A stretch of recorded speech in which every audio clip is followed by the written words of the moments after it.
Bonsoir Alain Sirou. Bonsoir. Vous êtes directeur de la rédaction du magazine Ciel et Espace. Vous êtes directeur général de l'Association française d'astronomie. Ce qui veut dire que l'espace n'a aucun secret pour vous. Et ça tombe bien, puisqu'avec vous, on va parler de ce nouveau marché spatial qui est en pleine révolution. Mais avant cela, un peu d'autosatisfaction quand même. Ce soir, la fusée Ariane 5 décolle, 100e lancement. On me dit que c'est la fusée la plus fiable au monde, alors donc tout devrait bien se passer, Alain Sirou. Écoutez, il ne faut jamais vendre la peau de l'ours avant de l'avoir tué, parce qu'en matière spatiale, vous savez que la différence entre un échec et un succès, ça a à peu près l'épaisseur de une feuille de papier à cigarette. Donc c'est vrai qu'on peut être satisfait.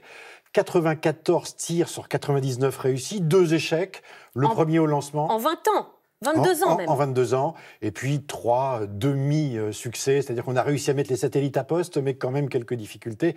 Mais ça fait partie du travail acharné d'Ariane Espace et des gens du spatial depuis des années.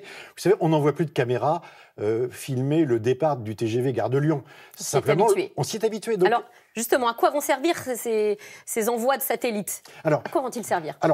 On est aujourd'hui spatio-dépendant. Et ça va être de pire en pire. C'est-à-dire que si vous imaginez, vous rêvez que tout d'un coup, tous les satellites s'éteignent, eh bien, vous ne faites plus rien. C'est-à-dire que vous n'avez plus la météo le matin, vous ne réussissez plus à retirer de l'argent à la banque, vous ne passez plus avec votre voiture au péage.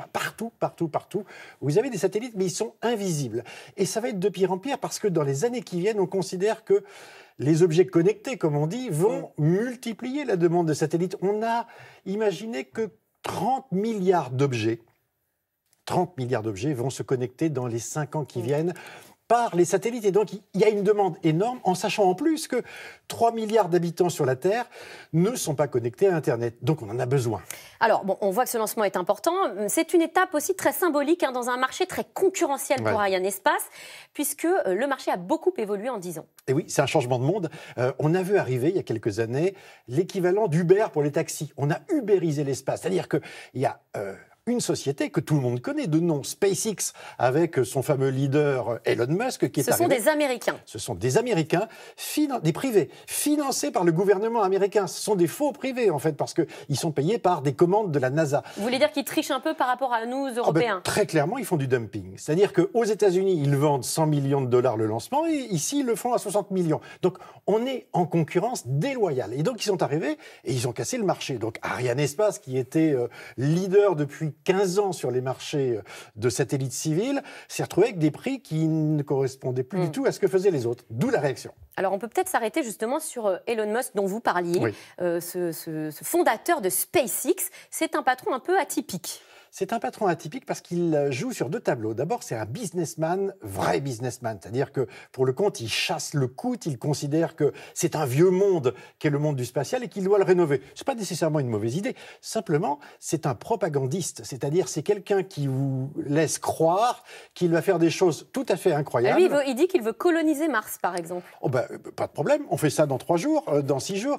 En fait, il utilise un ressort qui est absolument magique pour l'espace, c'est le rêve. C'est-à-dire qu'en Europe, on a quand même des gens qui parlent de l'espace en costume, cravate, gris, en vous disant que, très bien, les marchés, ça enthousiasme personne. Par contre, aller sur la Lune ou sur Mars, là, vous vous dites, wow, c'est génial. Alors, justement, vous parlez d'aller sur la Lune ou sur Mars. Ça, c'est l'autre partie de la conquête de l'espace, c'est le tourisme spatial. On a l'impression qu'on parle de science-fiction, et pourtant, c'est là, c'est presque demain. Alors, c'est presque demain, même si ça a mis du temps. On nous l'a promis, si je puis dire. Quand je dis on, c'est le premier, c'était Virgin Galactic avec le fameux Richard Branson qui disait « Dans 3 ans, j'envoie des touristes dans l'espace ».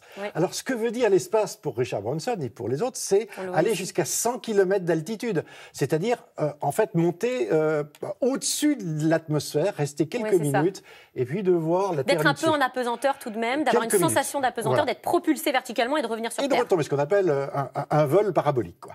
Et pour le compte, ça n'a pas marché parce que le moteur, c'est quand même quelque chose de difficile à concevoir. Il y a eu des morts et pour l'instant, 10 ans après les promesses, on peut considérer que dans les mois qui viennent, alors, monsieur et madame tout le monde, capable de s'offrir un billet aux alentours de, allez, je vous le fais à 200 000 euros à peu près, une grosse voiture de luxe, bon, peut-être ça se démocratisera, mais on pourra accéder à l'espace. Parce qu'il y a quand même Amazon aussi qui se lance dessus, sur ce marché-là, avec Jeff Bezos, qui est le patron d'Amazon. C'est la face cachée. C'est-à-dire que ce qui s'est passé, c'est que l'ancien monde, composé d'États, avec des fusées qui étaient vraiment réservées à l'Union soviétique, aux États-Unis, à une certaine Europe, ce monde-là a volé en éclats avec des sociétés privées. Le plus important, et c'est celui qui a l'argent, c'est Jeff Bezos avec Amazon qui arrive avec des fusées. Donc il y en a 3 en préparation.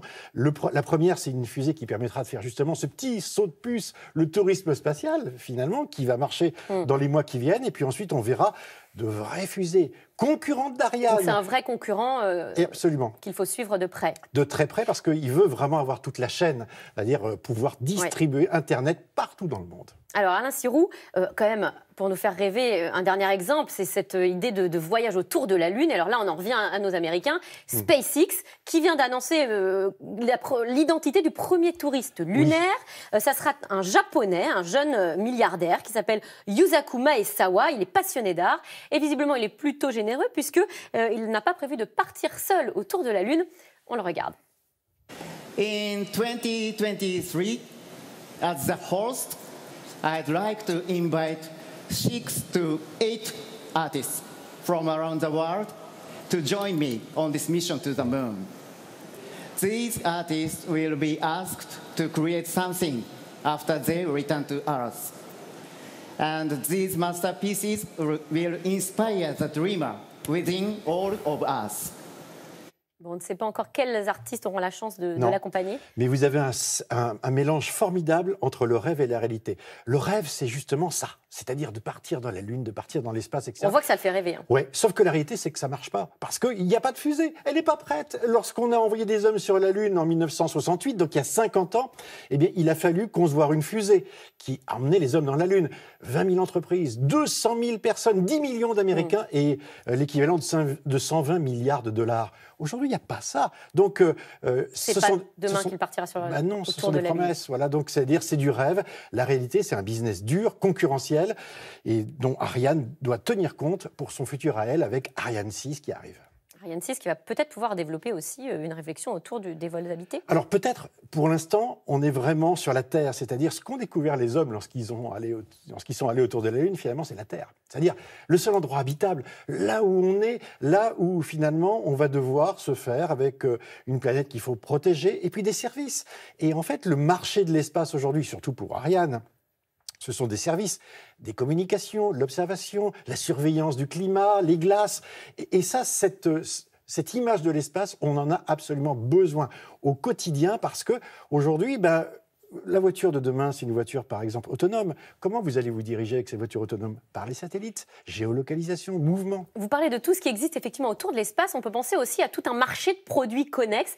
Et je pense à la petite anecdote quand même du champagne spatial. Est-ce que vous avez entendu parler de cette histoire, Alain Sirou? J'ai entendu un petit peu parler. Oui. Voilà, et alors c'est le sprinter Usain Bolt, le sprinter jamaïcain qui a eu la chance de tester ce nouveau prototype de bouteille de champagne qui peut se boire en apesanteur. Alors, vous savez, ça fait penser à un album de Tintin. Oui, avec le capitaine Haddock, mais c'était du whisky. On a marché sur la Lune. On a marché sur la Lune et c'était du whisky. Et en fait, vous voyez bien que quand on va dans l'espace, finalement, qu'est-ce qu'on regarde par le hublot et qu'est-ce qu'on mange, qu'est-ce qu'on boit, c'est des choses purement terrestres. Et c'est ça qui est extraordinaire, c'est que tous les astronautes, lorsqu'ils reviennent, ils ont du mal à expliquer qu'ils sont devenus écolos.